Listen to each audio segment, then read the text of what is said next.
हमारे संवाददाता स्पर्श वर्मा इस बीच हमारे साथ जुड़ गए हैं। फिलहाल क्या कुछ बातचीत करें वो सुनते हैं। अन्य नेताओं के बयान की बात की जिस तरीके से निकलकर सामने कैसे देख रहे हैं साहब? देखिए, जो ये ऑपरेशन हुआ था, ऑपरेशन सिंदूर, इसको भारतीय जनता पार्टी के विशेष तौर से नेताओं ने, जिसमें रामचंद्र जांगड़ा भी है, मध्य प्रदेश के डिप्टी चीफ मिनिस्टर भी हैं, मिनिस्टर भी हैं, और दूसरे नेताओं ने इसका मजाक बना दिया। यानी कि जिस तरह का बयान रामचंद्र जांगड़ा ने दिया है, वो एक अपर हाउस के मेंबर हैं, उन्होंने बोलने से पहले सोचना चाहिए। और मुझे तो आश्चर्य इस बात का है कि कैसे लोगों को भारतीय जनता पार्टी भेज देती है राज्यसभा में, और आज तक भारतीय जनता पार्टी का कोई बयान नहीं आया, ना उनके पक्ष में ना खिलाफ। यानी कि जो चुप्पी है भारतीय जनता पार्टी की, इसका मतलब वो महिलाओं को अपमानित करने के लिए जो इन पार्टी के लोग बयान देते हैं, माननीय सर्वोच्च न्यायालय, उच्चतम न्यायालय, सर्वोच्च न्यायालय तो उठे, संज्ञान लिया, अदालत ने संज्ञान लिया, लेकिन इन्होंने कुछ नहीं किया। तो ऐसे से आभास होता है कि भारतीय जनता पार्टी वीरांगनाओं के, महिलाओं की कदर करना नहीं जानती। वरना तो तत्काल इस्तीफा होना चाहिए था रामचंद्र जांगड़ा का। इस्तीफा क्यों दिया भाई? सर, इसके अलावा अगर हम बात करें, कुछ जो प्रश्न कांग्रेस की तरफ से भी उठाए जा रहे हैं, मसलन राहुल गांधी कह रहे हैं कि कितना नुकसान जो है भारत का हुआ है, बीजेपी इसको लेकर कह रही है कि ये जो बातें हैं वो पाकिस्तान को कहीं ना कहीं जो है फेवर करती हुई नजर आएंगी। नहीं, राहुल गांधी जी जो बात कह रहे हैं, ऑल पार्टी मीटिंग, देखिए, देश पहलगाम से लेकर के और सीज फायर घटनाक्रम हुआ, जगह जगह प्रश्न करते हैं लोग हमसे। आज तक सरकार का कोई अधिकृत बयान नहीं आया।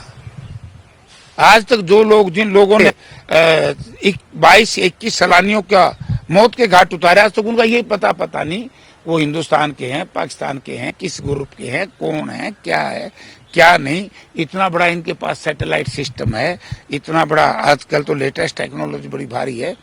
तो इस तरह की बात जनता हमसे प्रश्न करती है कि आप हमें चुन करके भेजे हो, आप बात करो, आप जनता को बताओ। हम क्या बताएं, हमें खुद ही नहीं पता। स्पेशल सेशन हो तो उसमें देखिए, सेशन में कभी किसी को ऊंचा नीचा दिखाने की बात नहीं होती। सेशन के अंदर अगर कोई विपक्ष के मन में कोई सवाल है किसी नेता के, वो अपनी बात सरकार को बताए, हो सकता है सरकार को उससे लाभ हो जाए। और सरकार ने जो किया है, हो सकता है हम गलतफहमी में हो, हमें पता लग जाए। अब ट्रंप साहब तो आप देख ही रहे हो क्या कर रहे हैं। आज कह दिया कि जो बच्चा स्कूल कॉलेज में जाओगा हम उसका वीजा रद्द कर देंगे। आए दिन कुछ न कुछ बात करते हैं। ये बताओ कि ऑपरेशन में जब वार की घोषणा नहीं की इंडिया ने, तो सीज फायर ट्रंप साहब करते हैं। इसका मतलब हमारी कूटनीतिक जो है उसमें हम असफल हैं, विदेश नीति में हम संपूर्ण असफल हैं। सर, इसके अलावा अगर हम हरियाणा में आए, संगठन सृजन अभियान के तहत कुछ ऑब्जर्वर्स हैं वो लगाए गए हैं। पिछले लंबे समय से, यानी 11 साल का जो इंतजार है वो अब क्या खत्म होता है, वो फाइनली नजर आएगा? ये हमारी पार्टी का मामला है, पार्टी की बात पार्टी प्लेटफॉर्म पर करनी चाहिए। मैं तो इसके एक ही बात कहना चाहूंगा कि आपने मेरे से प्रश्न पूछा, मैं आपसे एक प्रश्न पूछता हूँ, और आपके माध्यम से दुनिया का सबसे बड़ा भारतीय जनता पार्टी 1.5 साल से केंद्र में इनका अध्यक्ष नहीं बन पा रहा है क्या? हर रोज कभी किसी का नाम आ जाता है, कभी किसी का, ना ही प्रदेश अध्यक्ष बना पा रहे। ये पार्टियों के अलग अलग समय पर अपना उनकी पार्टी का उनका सिस्टम है, हमारी पार्टी का हमारा सिस्टम है। अब बीजेपी का कोई व्यक्ति नहीं कहता, ना कोई नेता कहता कांग्रेस का संगठन नहीं है, क्योंकि उन्हीं का संगठन नहीं है। उनका बिल्कुल बुरा हाल है। कांग्रेस का संगठन बन जाएगा। कांग्रेस का हर एक कार्यकर्ता अपने आप को पदाधिकारी समझता है। सर, बहुत बहुत शुक्रिया। तो हमारे साथ में बात करने के लिए जयप्रकाश जी थे। तमाम मसलों को लेकर जनता टीवी से खास बातचीत कर रहे थे। कैमरामैन मोहित के साथ स्पर्श शर्मा, जनता टीवी, दिल्ली।